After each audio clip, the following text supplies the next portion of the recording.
Najprej, kakšni so občutki ob letošnji nagradi? 17 let je, pravite, ko ste nagrado prijeli vi. Ja, mislim, to je zame seveda najlepša nagrada knjižnega sejma.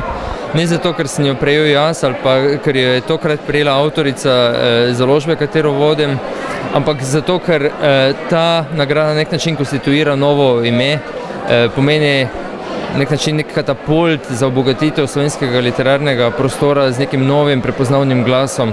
In zato seveda, ker ni zgolj nagrada, ki bi nagrajevala minulo, ampak ki na nek način nakazuje prihodnje, zato se mi zdi še posebej lepa.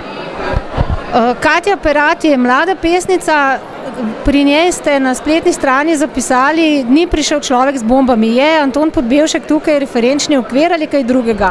Gre predvsem za neko poezijo, ki je izjemno ostra, ironična, intelektualna, hitra, ki se zelo spretno giba med neko zelo osebno izpovedjo in pa nekim vedenjem, ki je obče humanistično angažirano, bi rekel. In to je pač neka pozicija, ki je zahtevna, po drugi strani pa tudi zelo komunikativna. To je poezija, ki funkcionira na terenu. Katjo smo večkrat poslušali na različnih branjih, od Mladih Rim do drugih mest, in vse povsod je res bila sprejeta z navdušenjem pri zelo različni publiki. Če so najboljši že padli, kako naprej?